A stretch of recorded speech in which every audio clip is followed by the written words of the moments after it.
નમસ્કાર મિત્રો, આપ સૌનું સ્વાગત છે શિક્ષણ દીપ ચેનલ પર। આજે આપણે શિક્ષણની વિચારધારાઓમાં આદર્શવાદના કેટલાક મહત્વના પ્રશ્નો જોઈશું। તો જોઈએ, શિક્ષણની વિચારધારા આદર્શવાદ આઇડિયલિઝમ। 1. આદર્શવાદ શું છે? જવાબ: આત્મા અને વિચારોને પરમ સત્ય માનતી વિચારધારા। 2. આદર્શવાદ મુજબ પરમ સત્ય શું છે? જવાબ: આત્મા। 3. આદર્શવાદના મુખ્ય પ્રણેતા કોણ છે? જવાબ: પ્લેટો। 4. પ્રશ્નોત્તરી પદ્ધતિનો પ્રચાર કોણે કર્યો? જવાબ: સોક્રેટીસ। 5. જ્ઞાન સ્મરણ છે એવો વિચાર કોનો છે? જવાબ: પ્લેટોનો। 6. આદર્શવાદમાં શિક્ષણનો મુખ્ય હેતુ શું છે? જવાબ: ચરિત્ર નિર્માણ। 7. આત્મસાક્ષાત્કાર કઈ વિચારધારાનું લક્ષ્ય છે? જવાબ: આદર્શવાદ। 8. આદર્શવાદમાં શિક્ષકનું સ્થાન શું છે? જવાબ: માર્ગદર્શક અને આદર્શ વ્યક્તિત્વ। 9. આદર્શવાદમાં વિદ્યાર્થીને કેવી રીતે જોવામાં આવે છે? જવાબ: આત્મિક શક્તિ ધરાવતા વ્યક્તિ તરીકે। 10. આદર્શવાદ મુજબ જ્ઞાનનો સ્ત્રોત શું છે? જવાબ: વિચાર અને તર્ક। 11. સત્ય, શિવ અને સુંદર નો સંબંધ કઈ વિચારધારા સાથે છે? જવાબ: આદર્શવાદ। 12. આદર્શવાદ કઈ બાબતને વધુ મહત્વ આપે છે? જવાબ: નૈતિકતા। 13. આદર્શવાદમાં આધ્યાત્મિક વિકાસને શું સ્થાન છે? જવાબ: અનિવાર્ય સ્થાન। 14. આદર્શવાદમાં પાઠ્યક્રમનું કેન્દ્ર શું છે? જવાબ: મૂલ્ય આધારિત વિષયો। 15.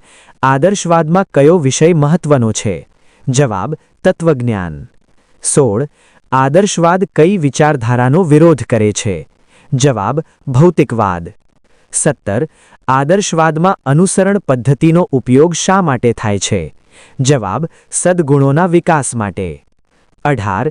આદર્શવાદ મુજબ વાસ્તવિકતા શું છે? જવાબ: આધ્યાત્મિક। 19. આદર્શવાદમાં શિક્ષણ કઈ દિશામાં કેન્દ્રિત છે? જવાબ: માનસિક અને આત્મિક વિકાસમાં। 20. આદર્શવાદમાં ચરિત્રને શું માનવામાં આવે છે? જવાબ: શિક્ષણનું મુખ્ય લક્ષ્ય। 21. આદર્શ રાજ્યનો વિચાર કોનો છે? જવાબ: પ્લેટોનો। 22. આદર્શવાદમાં કઈ પદ્ધતિ વધુ પ્રચલિત છે? જવાબ: ચર્ચા પદ્ધતિ। 23. આદર્શવાદ મુજબ શિક્ષણનું અંતિમ લક્ષ્ય શું છે? જવાબ: પરમ સત્યની પ્રાપ્તિ। 24. આદર્શવાદમાં કયા મૂલ્યો પર ભાર છે? જવાબ: સત્ય, શિવ અને સુંદર। 25. આદર્શવાદમાં નૈતિક શિક્ષણનું મહત્વ શું છે? જવાબ: અત્યંત મહત્વનું। 26. આદર્શવાદ મુજબ આત્માનો વિકાસ શા દ્વારા થાય છે? જવાબ: શિક્ષણ દ્વારા। 27. આદર્શવાદમાં કયા વિષયોનો સમાવેશ થાય છે? જવાબ: સાહિત્ય અને ઇતિહાસ। 28.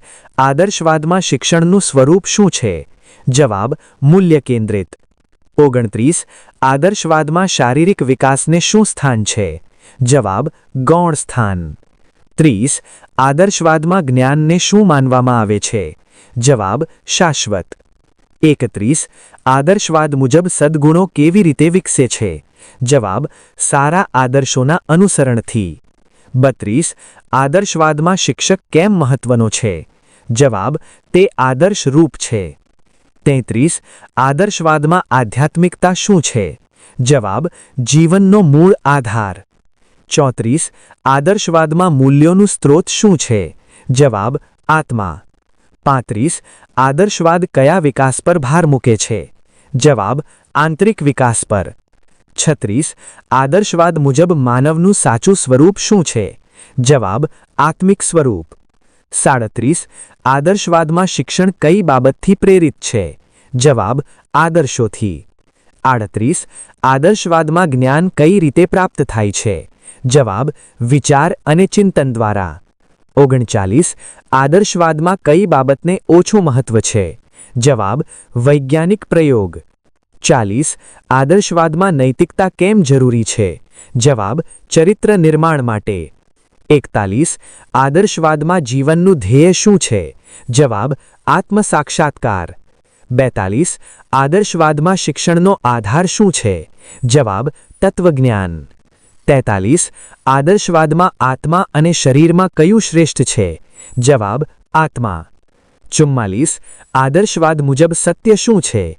જવાબ શાશ્વત અને અપરિવર્તિત. 45 આદર્શવાદમાં શિક્ષણનું કેન્દ્ર કોણ છે? જવાબ માનવ આત્મા. 46 આદર્શવાદમાં સદ્ગુણોના વિકાસને શું માનવામાં આવે છે? જવાબ શિક્ષણની સફળતા. 47 આદર્શવાદમાં ધર્મને શું સ્થાન છે? જવાબ મહત્વપૂર્ણ સ્થાન. 48 આદર્શવાદમાં વિચારનું સ્થાન શું છે? જવાબ સર્વોચ્ચ સ્થાન. 49 આદર્શવાદમાં જીવનનું પરમ લક્ષ્ય શું છે? જવાબ પરમ સત્યની પ્રાપ્તિ. 50 આદર્શવાદમાં શિક્ષણનું મૂળ તત્વ શું છે? જવાબ આત્મિક અને નૈતિક ઉન્નતિ. મિત્રો, જો તમને આ વિડિયો ઉપયોગી લાગ્યો હોય તો લાઈક કરો, મિત્રો સાથે શેર કરો અને શિક્ષણ દીપ ચેનલને સબસ્ક્રાઇબ કરવાનું ભૂલશો નહીં. આભાર.